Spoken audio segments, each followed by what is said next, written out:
Debt Lesson 3, Auto Loans.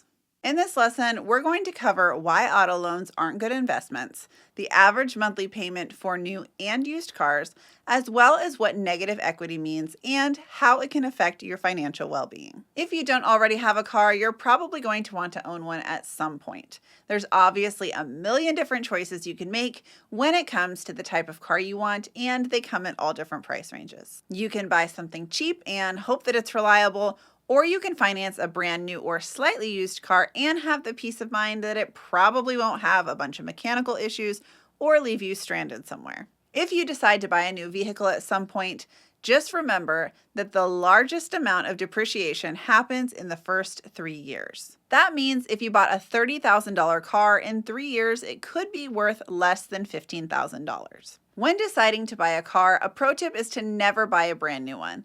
Let somebody else eat all of the depreciation. Buying a car that's 3 to 5 years old is the sweet spot. The rate of depreciation slows down and you won't lose as much in value. In 2024, the average monthly payment for a new vehicle was $738. The average payment for a used vehicle was $533. That's not even including gas, insurance, or maintenance costs. Car loan payments on top of rent and all of your other bills that you probably have as an adult can really strain people financially. Another big downside to car loans beyond making hefty monthly payments is negative equity. This happens when you owe more money on a car loan than the car is actually worth. This is also called being upside down on a loan. For example, let's say you bought a new car for $30,000. 3 years later, it might only be worth $14,000, but you still owe $19,000 on it.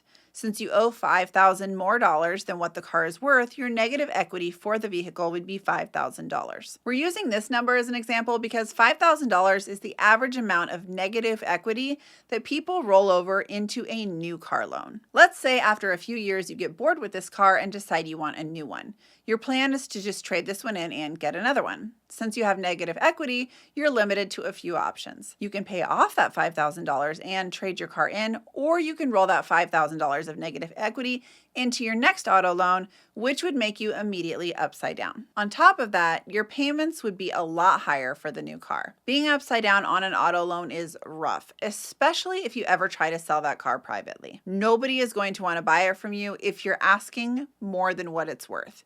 Even if you do sell it at fair market value, it won't be enough to break even and cover the amount that you owe on your loan. Buying an older but reliable used car in cash is the best option. Not having a car payment will make it easier to get by month to month and pay the rest of your bills. However, if you do have to finance a vehicle, used cars that are 3 to 5 years old are known as the sweet spot. The vehicle is still fairly new, and if it was taken care of by the previous owner, it shouldn't have many issues. A brand new car that would cost $30,000 might only cost you $12,000 to $13,000 if you went for the slightly older model. If you had a 5-year auto loan, the brand new car payment would be around $535 a month, whereas the used car payment would only be roughly $230 per month. You just learned about auto loan debt, how much vehicles depreciate in value, the average payments for new and used cars, and how people can owe more than a vehicle is worth by having negative equity. In the next lesson, we'll talk about home loans.